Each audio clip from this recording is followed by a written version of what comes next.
tasty, huh? That is a little bit enjoyable. That's a crazy after kick. That's what I'm always drinking. Oh, for some reason we got East and West too, mixed. But the Heart of Darkness is the one I always feel at games. So, what's up, D? What up, brother? How you doing? Always doing good. Good. Well, welcome to today.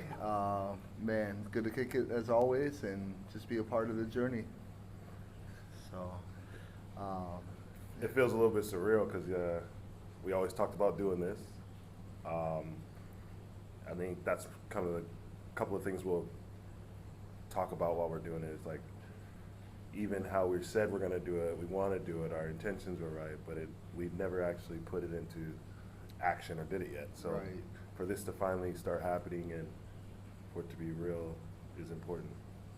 We'll see. And so I want to kick things off by getting an introduction about yourself. I don't know if some of you guys probably know him, but this is a VBA player right now, DEANGELO Hamilton.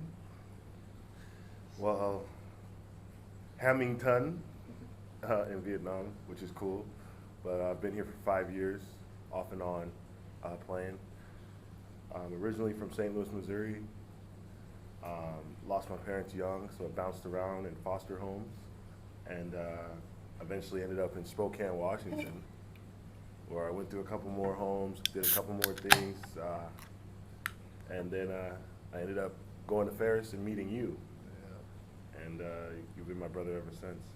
And after that, I finally got a chance to go play college basketball over at Washington State. Chose to stay in Washington because it felt like, for the most part, it was home. It was where everyone I knew growing up was. And I think over the series of these videos, we'll get more into the details of our lives and the things that, and as our talks progress, we can start to use some of our experiences to help relate to you. But just to give you a quick rundown, like, yeah, I went to Washington State and then headed over, wanted to go pro, stayed in school for 3 years and wanted to go pro, and decided to go pro overseas. So let's pretend we're talking to people who don't know who you are. What exactly are you pro in, and what makes you a pro every day?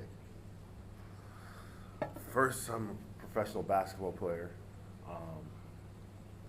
And the second part of your question. What do you have to go through? What things? In order to be a pro? Yeah, I would say maybe what got you to that pro level of basketball, and then how do you see the journey in it today, every day? Well, I guess that's where we'll start. I guess we'll start with the journey itself. And wanting to be a professional player was obviously the first thing that had to happen. So this desire to want to be whatever it was. But you realize that just from your desire wasn't going to make it happen. Like Michael Jordan could not have been Michael Jordan if he didn't keep playing. And everybody knows his story, or a lot of people do. But just having that ability to be cut from your high school team and then go on to be that great, right. I think that's what this podcast is going to be about. Is that small window that mostly we all feel, but we somehow we lose almost like the confidence or the drive or even the motivation to still go accomplish what we believe is our dream. Absolutely. And I guess I would like to ask you what things kind of kicked off in your brain that you knew you were going to play professional basketball? At what age did you kind of see that developing? I mean, back when I was like 14 years old, I wanted to be 13 even. 8th grade, I'd say. I wanted to be pro and thought I could be pro. So you always loved the game? Always loved the game and always had high expectations of myself from the game. And I think when you fall in love with the game that way, you start to relate it a lot to life. Like But what got your passion about basketball? Were you around it in St. Louis, or like was it just something you kind of looked at and? To be honest, it was the only thing in my life that I could do to get away. It was the only thing in my life that seemed like it was fair, because it was a game with rules, and depending on how you performed in between the lines, ultimately came down to how I ran, how I jumped, and so I felt like it was one of the things. Once you're in an orphanage and in foster care and in all that stuff, when you go play basketball, I wasn't thinking about nothing like that. And I think a lot of us relate to that, especially when we find something that we love to do, but especially athletes. I think of all sorts of sports. We play the sport knowing that it kind of gets us away from the outside world, the way the world that is ticking around. Yeah, absolutely. I mean, I think sports relate to everything in life. For me, I was huge into basketball growing up, but sports in general were like a way of life. They kind of taught us that there were rules that we had to follow, but yet if we excelled in it, we could also gain maybe a little bit of popularity or something that would be cool for other people to look at. I guess I'd like to know, like, were there other sports that did that for you at a young age, or? I'd say almost anything where I could display athletic ability did it for me. And I started with soccer even. Soccer, I was always fairly big, but I admired being fairly quick. Right. And I loved playing that game because it taught me how to use my feet. Right. And then I went over and played football, and it taught me how to be tough. Right. I didn't like my body hurting after games. I promise you I didn't. But I think that's part of what motivates humans, is that honestly the pain is not the problem. It's the process. The pain has never been the problem, because everything that we endure or everything that we love, we end up having to go through some version of whatever we consider pain to be. And I think ultimately, like when it relates to how you were saying, like ultimately that process is the reason why you either fail or don't fail. If you're looking at the society now that we live in compared to growing up and seeing that you had to build that toughness, would you say that, or do you think that there's any difference in it now compared to growing up in it? That's a great question. I think, wow, I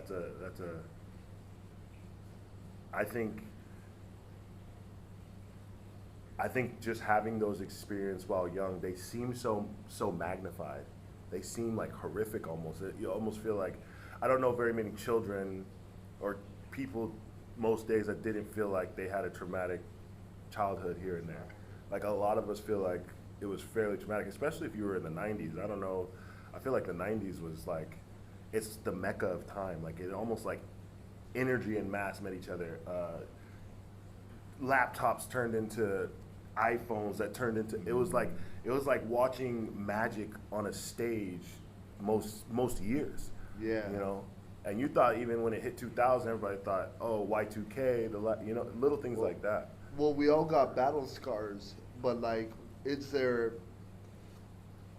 something that like right now kind of has transpired into these later 2000 and teens and then now 2020? Something I think I gained from that pain or that time that I keep now is this resilience that humans and our connection with each other, it deserves a level of forgiveness. Because I feel like we're being tested more than ever on this very fact, on this principle that can we forgive each other? Because we've just done so much. Because that's what I meant by everything was changing so quickly. So much was happening even in that. But if you apply the spirit, if that's what's happening physically, Right. what's happening spiritually? Right. And I feel like we were also going through so many things. So to answer your question, like I feel like we've done so much to each other now that so much has happened that if we don't have this ability to start to forgive each other, it's going to be hard for us moving forward. Right. And I want to dive into it on the other spectrum too, as far as forgiving ourselves. But as far as what you're saying, like forgiving one another, and we call it battle scars, you know, like fighting our battle scars and maybe looking at what we have or what we've had to overcome. But then, like, now, what is going to be the next step of looking in the mirror and progressing our journey?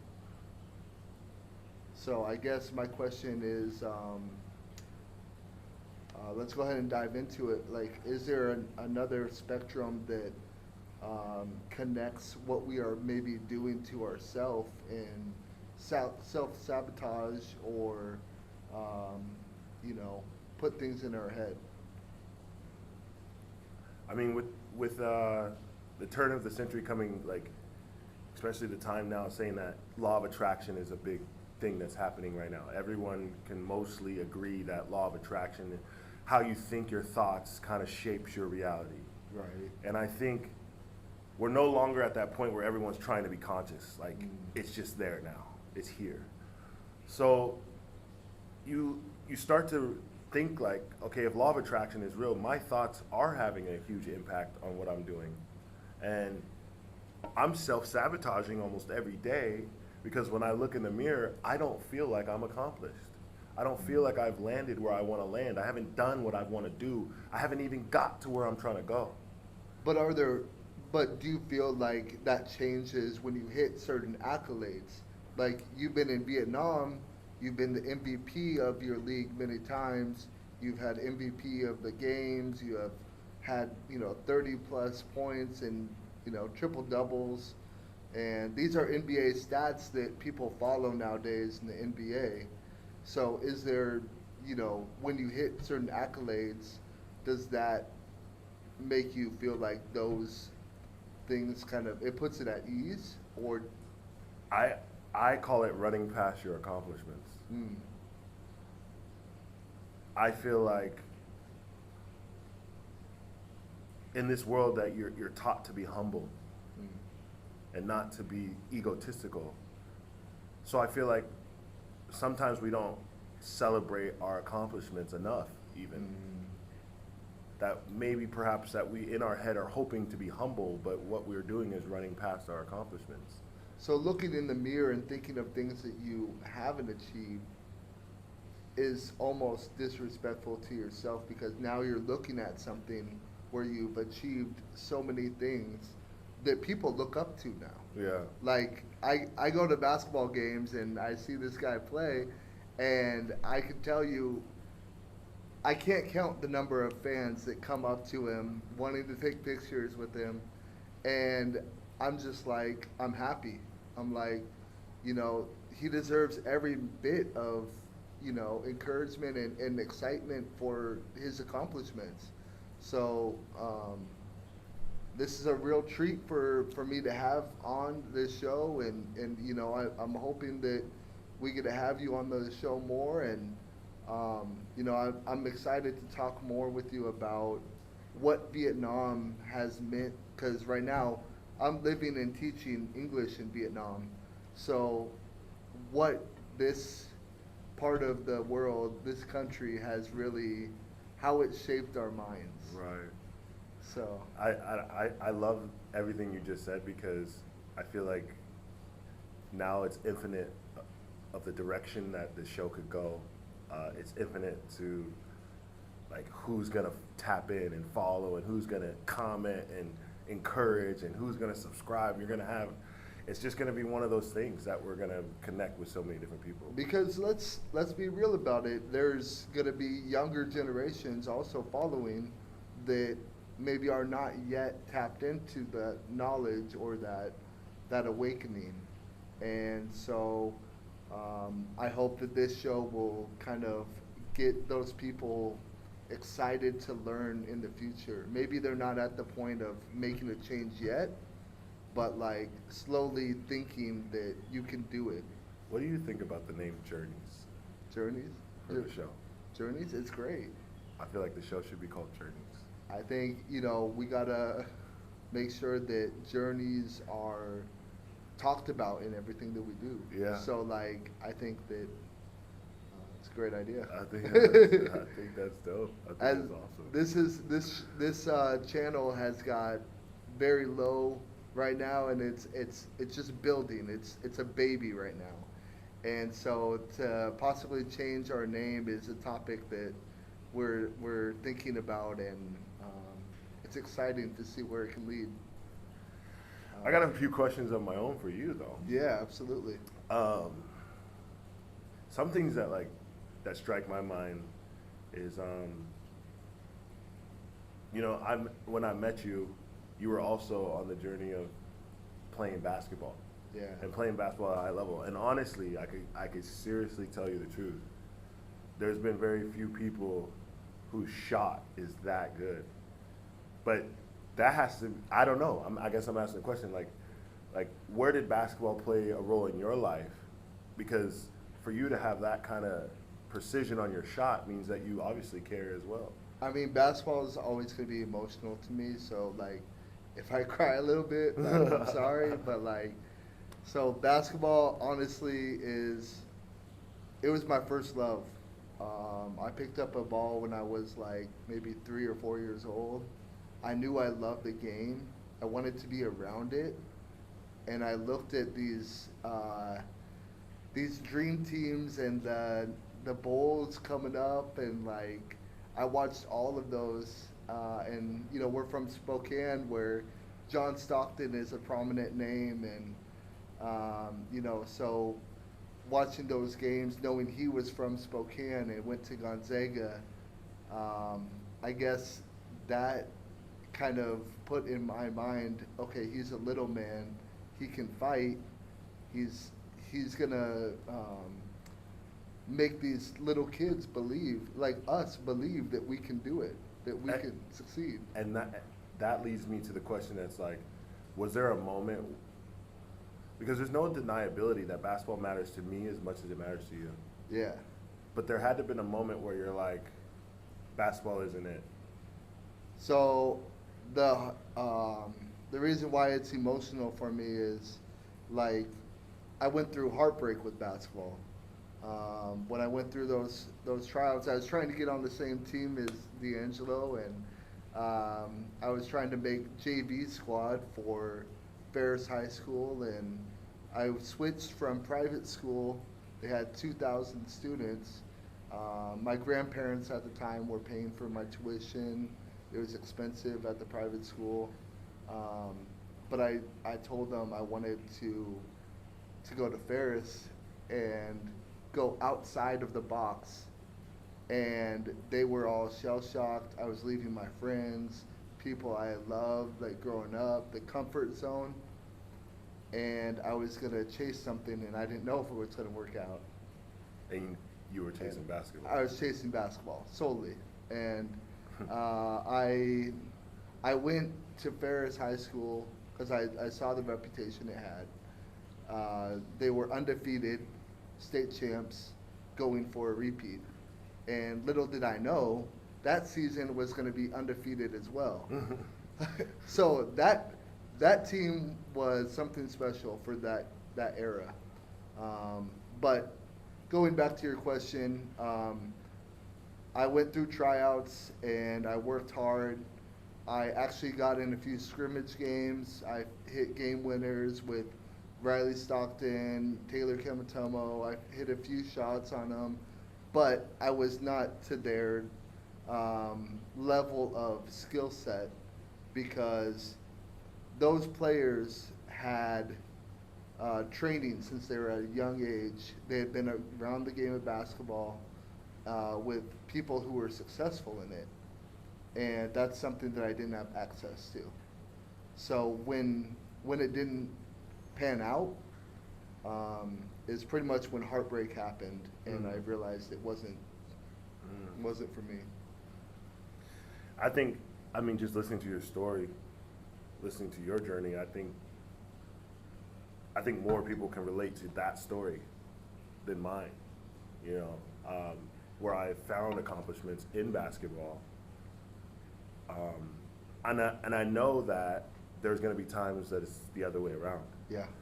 You know, Yeah. like maybe my accomplishments came in basketball, but there's other parts, money, financial advising, or there's multiple things and multiple I think we spoke about this earlier. There's multiple things in life that you're gonna need to be good, Right. and nobody is the best at everything. No.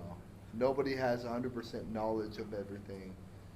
Like, I grew up in a middle class to lower level poverty. Not really poverty, because I still had my relatives who were stepping in and making things happen for all spectrums, really. Right. But like, there's a safety net, I guess.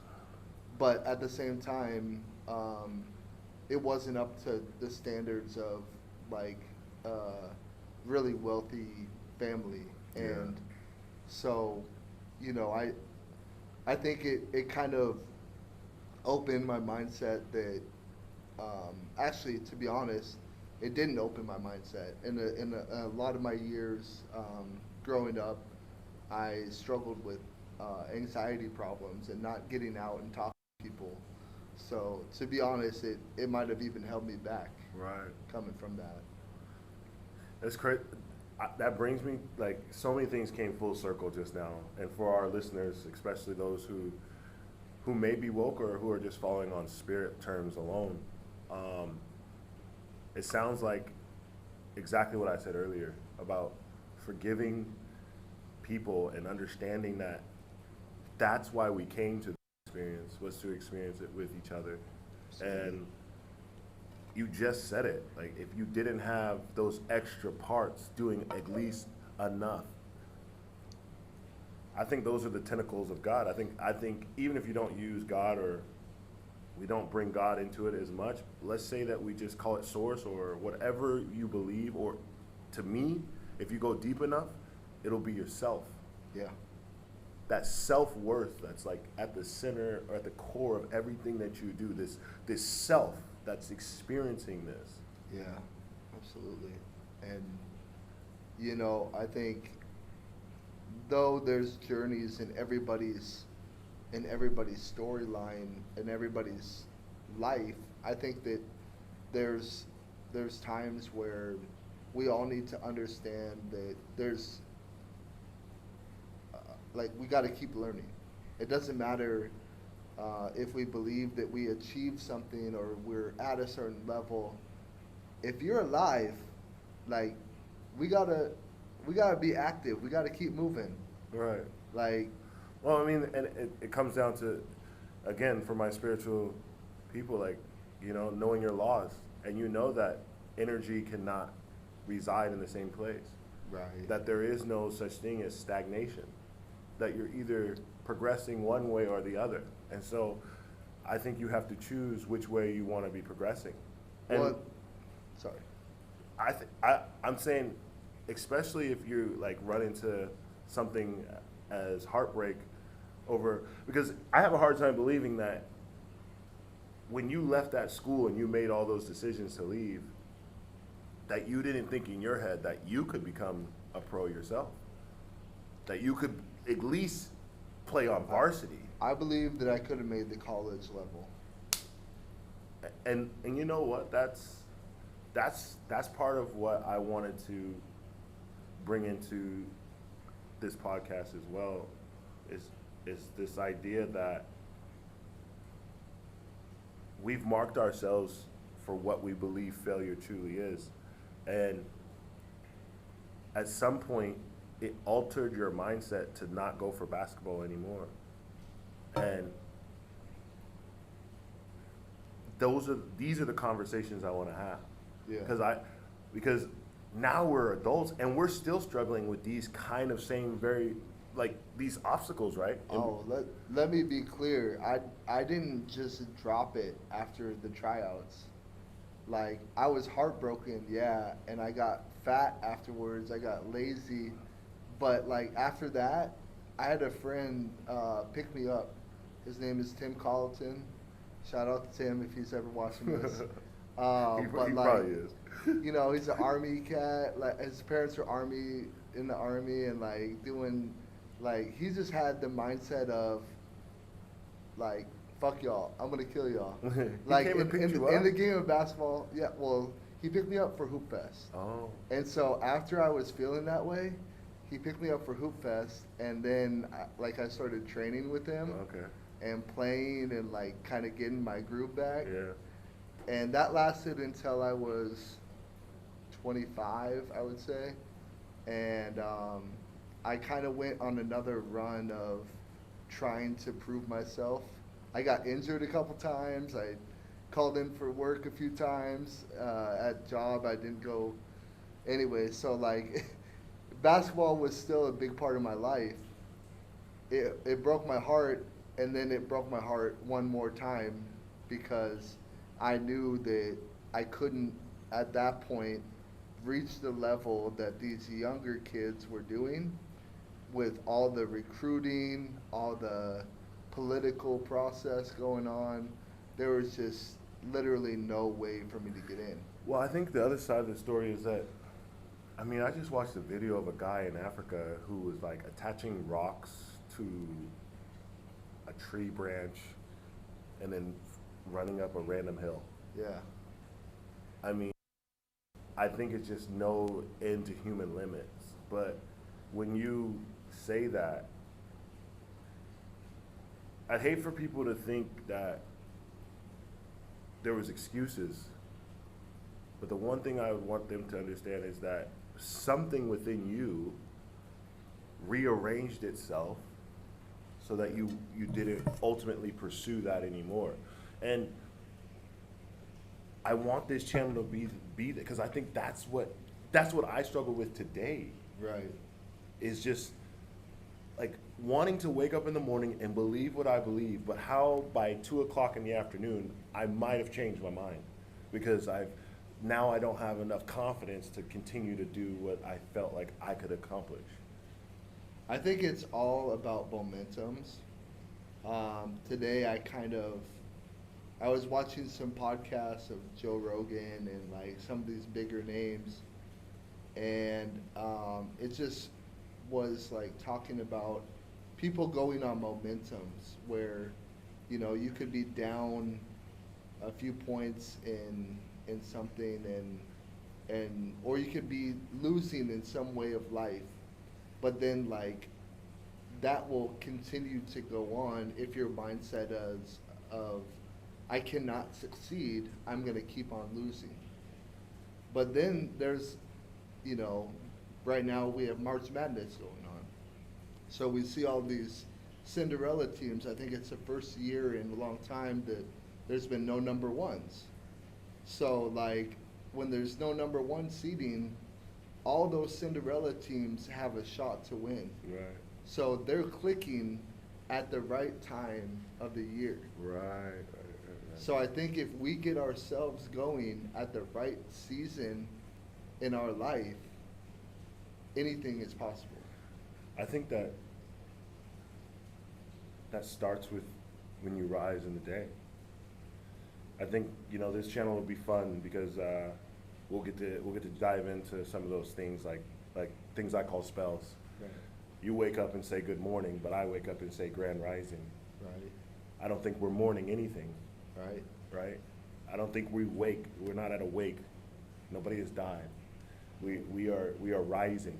And I think to start momentum off, I think you got to be aware and conscious aware of what momentum really is and what your energy is.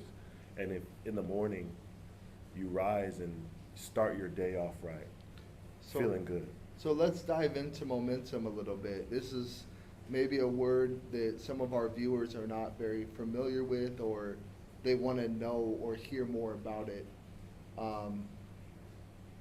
What aspects, what is your definition of momentum, first of all? Wow.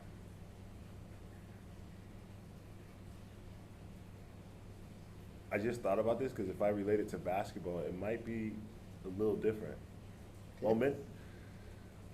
But maybe not. Hear me out, maybe. I'm just thinking of it because I don't think I've ever been asked what momentum is to me. Yeah, yeah. But to me, I would say it's a continuous pursuit with positive reinforcement. I feel like when you're really trying for something to happen, and then positively or energy comes from doing it. Because look, you can have momentum going the other way too. Yep.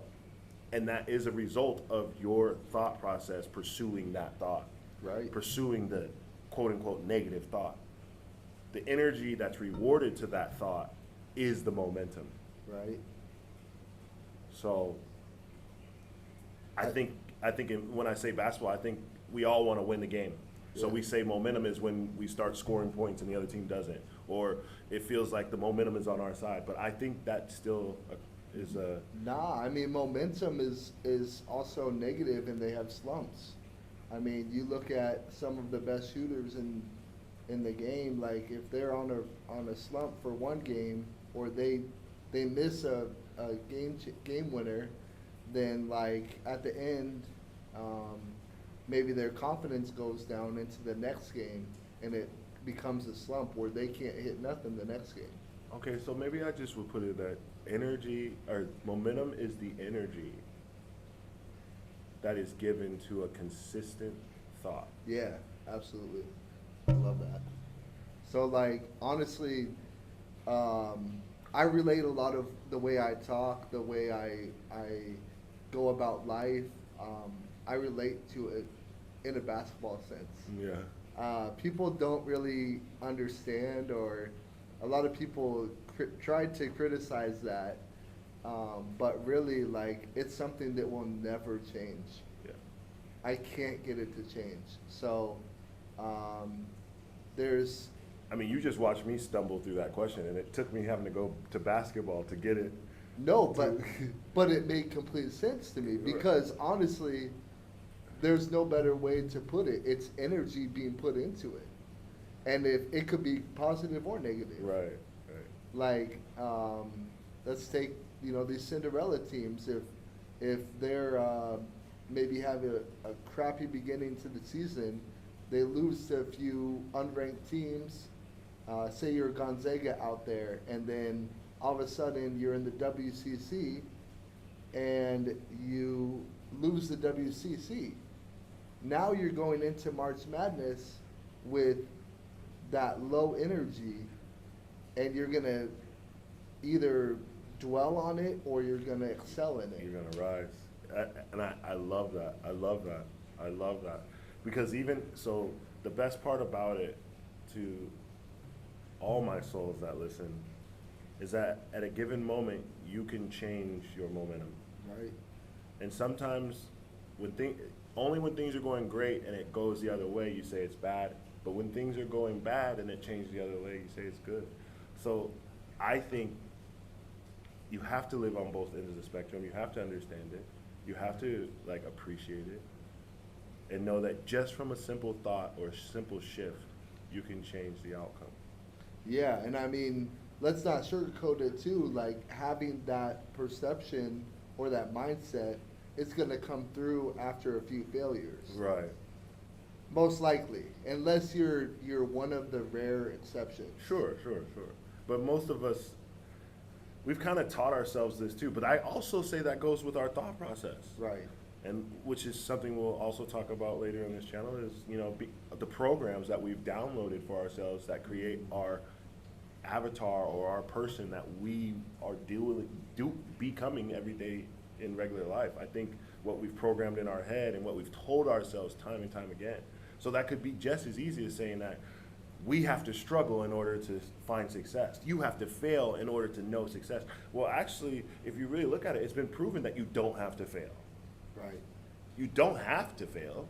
So therefore, because there's no 100% guarantee in anything, there has to be other variables that hopefully that we can touch on and Right. we can kind of grow on as we develop through this channel. And something that you guys are going to help us grow on is because right now we're just flowing off the Right. energy. And the more time we spend with you and the more time you spend with us, the more that's going to flow. And, you know, I think that as long as people are aware that they are okay to fail, they have that confidence, or they learn from other people's failures. Like my dad preaches on this about learning from other people's failures, making it into something you shouldn't do. But a lot of times that doesn't mean anything because you're still going to have to go through your own experiences before you understand what lessons are supposed to be learned. I guess I would like to dive back this lesson and this topic after saying that, and kind of ask you a little bit more onto some things that have challenged you, um, I guess, to either learn from other people's mistakes or to really learn through experiences the hard way.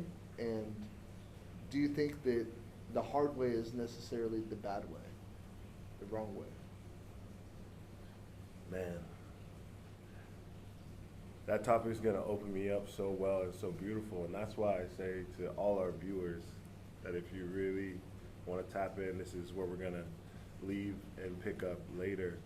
But I feel like that's a great segue, something for me to think about, and we'll definitely touch on it. Definitely. All right, guys. Well, I hope that you follow the channel, the journeys. We're gonna have many more of them, many more stories, and you're gonna hear from both of us that are gonna touch a little bit and hopefully give you some insight and maybe see a new perspective on life. I definitely gotta say, man, I love talks with Chris. Love you too, bro. Love the journeys.